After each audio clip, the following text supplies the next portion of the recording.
Avez-vous déjà eu l'impression que quelque chose bloquait vos pas pour vous rendre compte plus tard qu'il s'agissait en fait d'une forme de protection? Avez-vous déjà ressenti une sérénité qui n'avait aucun sens face au chaos qui vous entourait? Le monde des esprits est beaucoup plus intense que ce que l'œil peut voir, et le Saint-Esprit travaille souvent en silence. Il nous garde sans nous annoncer, nous éloigne des pièges sans explication et répond d'une manière qui dépasse toute logique humaine. La protection de Dieu s'accompagne rarement de signes évidents.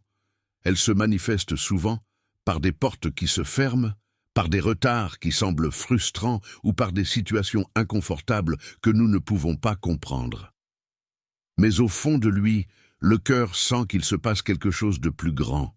C'est là qu'intervient le discernement spirituel. L'Esprit Saint n'agit pas pour satisfaire des désirs, mais pour préserver des vies. Parfois, ce qui semble être une perte est en fait une délivrance. Le ciel travaille dans les coulisses, en silence, préparant quelque chose que nous n'avons pas encore pu voir. Lorsque nous apprenons à identifier ces signes, nous marchons en paix, même sans avoir toutes les réponses. Vous n'êtes pas venu à ce texte par hasard. Peut-être cherchez-vous de la clarté, une réponse, ou essayez-vous de donner un sens à ce que vous vivez. Il se peut que Dieu vous parle en ce moment à travers ces paroles. Chaque ligne peut être la confirmation que votre cœur a déjà ressenti. Rien n'arrive par chance ou par coïncidence. Ce message est peut-être simplement le signe que vous avez demandé dans la prière. Restez à l'écoute jusqu'à la fin, car ce qui vient ensuite est peut-être la clé que vous attendiez. Et lorsque vous déclarez « Je garde la foi », ce ne sera pas seulement une phrase, ce sera un acte spirituel de confiance. Je suis inébranlable, éveillé et disponible pour la volonté de Dieu. Beaucoup marchent déjà sur ce même chemin, cherchant une direction au milieu du chaos. Vous n'êtes pas seul. Parfois, tout semble prometteur. Une opportunité se présente, la voie semble libre, l'espoir fleurit. Mais soudain, sans prévenir, tout s'effondre. La porte se ferme, le plan échoue, la réponse ne vient pas. C'est à ce moment-là que nous sommes tentés de penser que quelque chose a mal tourné. Mais en réalité, Dieu nous délivrait de ce que nous ne voyions pas. L'Esprit Saint voit au-delà de la portée de l'homme et connaît l'avenir que nous n'avons pas encore touché. De nombreuses portes que nous regrettons aujourd'hui d'avoir fermées étaient, en fait, des murs de protection divine. Quand Dieu dit non, il ne nous punit pas, mais il nous conduit au bon endroit. Chaque négatif venu du ciel est, en fait, une forme de soin. Au fil du temps, nous avons commencé à voir des délivrances déguisées. Combien de fois avez-vous remercié pour quelque chose qui n'a pas fonctionné, une relation qui n'a pas avancé, un travail qui n'est pas venu, un plan qui s'est effondré? C'est l'Esprit Saint qui nous enseigne à faire confiance, même sans comprendre. Ce qui semble être une perte est souvent de la miséricorde. Il est écrit « Maintenant vous ne comprenez pas ce que je fais, mais un jour vous le ferez ». Jean 13, 7. Toute douleur n'est pas une punition, c'est souvent de la protection. Et même lorsque nous n'en comprenons pas le but, la foi nous rappelle « Si Dieu a fermé, c'est pour nous garder ». Alors faites confiance aux portes qui ne se sont pas ouvertes. Faites confiance aux chemins qui n'ont pas été dégagés. Si Dieu est aux commandes, même les fermetures font partie de ses soins. L'Esprit Saint voit ce qu'il y a au-delà et ne fait jamais d'erreur sur le chemin. Combien de fois êtes-vous entré dans un endroit où avez-vous rencontré quelqu'un et soudain un malaise inexplicable vous a envahi? Cette agitation n'est pas de la paranoïa, c'est souvent le Saint-Esprit qui déclenche une alerte spirituelle. Il révèle ce qui est caché avant que nos yeux ne s'en rendent compte. Ce malaise peut survenir dans des amitiés apparemment inoffensives, dans des invitations ordinaires ou même dans des environnements qui semblent neutres. Mais à l'intérieur de vous, quelque chose crie « Ce n'est pas pour moi ».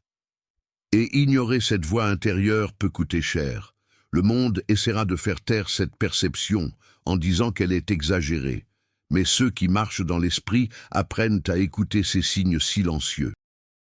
Quand Dieu veut nous protéger, Il n'a pas besoin d'explication. Elle ne fait qu'éveiller en nous une conviction. Comme le dit Romains 8, 16, « L'Esprit rend témoignage à notre esprit ».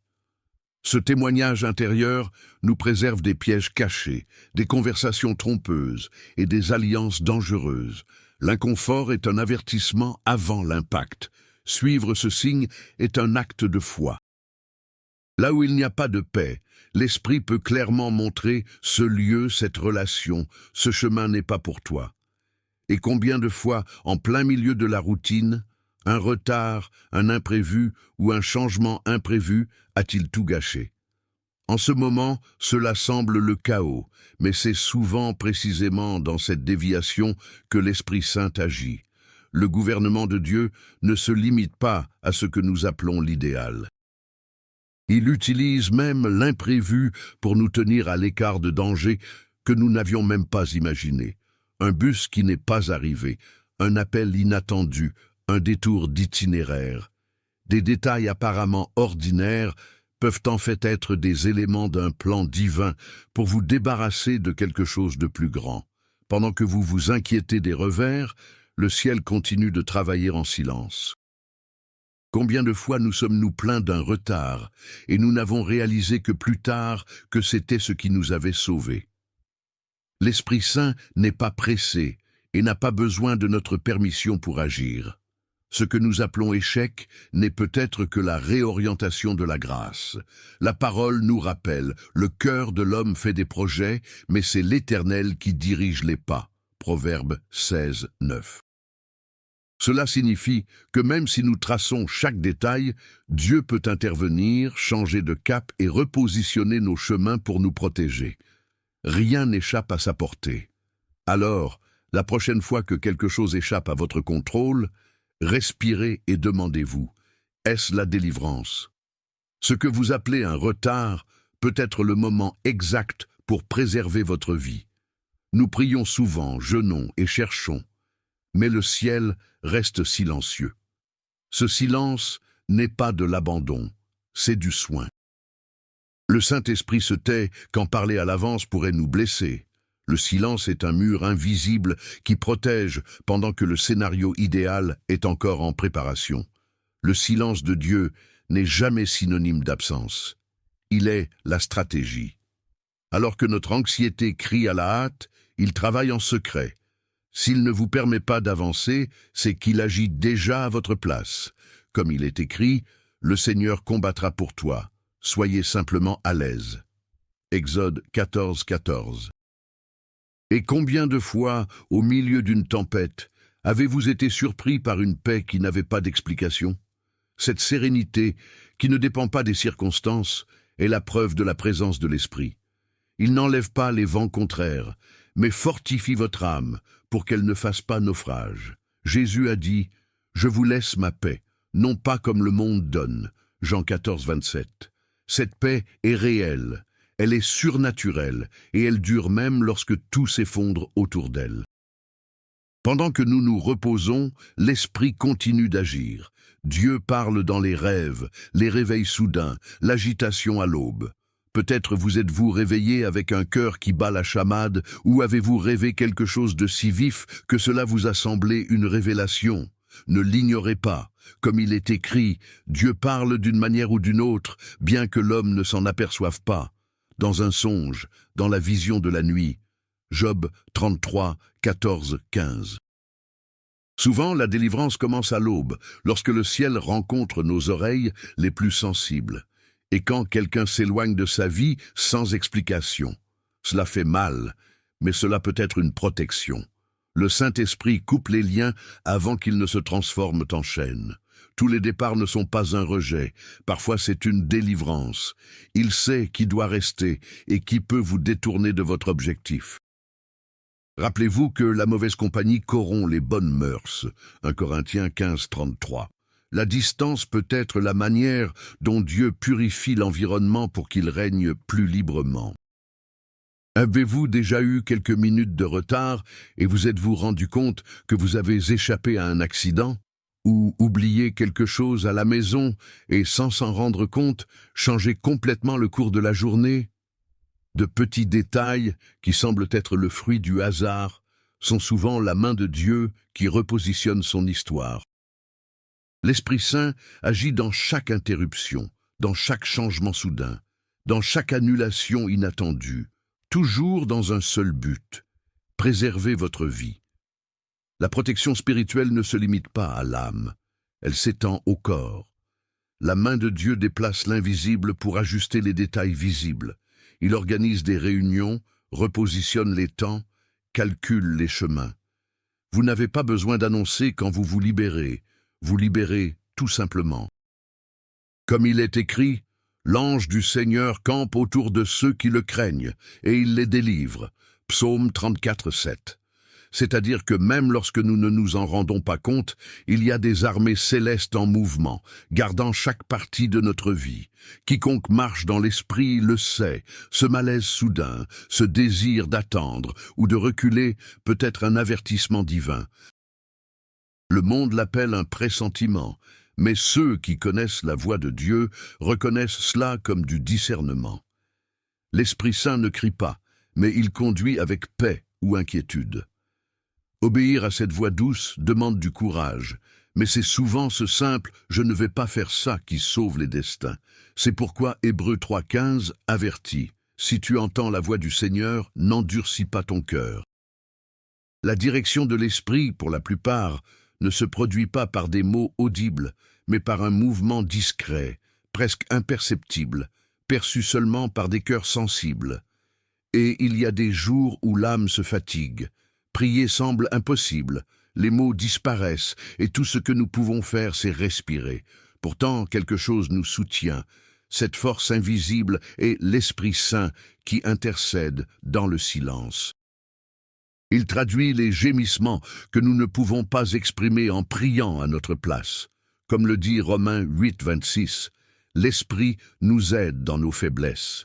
Ce n'est pas une question de mérite, mais de grâce. Les jours où nous échouons le plus, il ne s'en va pas. C'est exactement à ce moment-là qu'il nous porte. Peut-être avez-vous déjà vécu le moment où un couplet, une chanson, une phrase ou même une vidéo a touché votre âme comme s'il s'agissait d'une réponse directe du ciel. Ce n'est pas une coïncidence, c'est l'Esprit qui utilise des moyens simples pour communiquer des vérités profondes. Hébreux 4, 12 nous rappelle « La parole de Dieu est vivante et agissante. Il arrive au bon moment, coupe les doutes, cicatrise les blessures et donne une direction. L'Esprit révèle aussi ce qui était caché.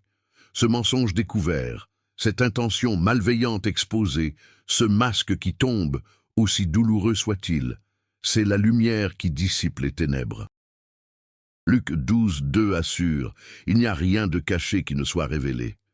Dieu préfère nous blesser avec la vérité plutôt que de permettre que nous soyons détruits par le mensonge. Lorsque le mal est révélé, c'est un signe de délivrance, pas de défaite. Et si vous êtes arrivés jusqu'ici, sachez que ce n'était pas par hasard. C'est déjà un signe. Peu de gens restent jusqu'à la fin, mais vous êtes restés, et cela vous distingue comme quelqu'un qui est attentif à ce que le ciel communique. Parce que quand Dieu parle, il attend une réponse.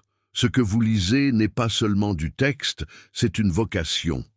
Il ne s'agit pas seulement de contenu, c'est une invitation. Si tu as compris que Dieu t'a parlé, déclare « Seigneur, je reconnais ton signe ». Ce n'est pas une phrase vague, c'est un témoignage, un acte de foi qui peut réveiller une autre vie.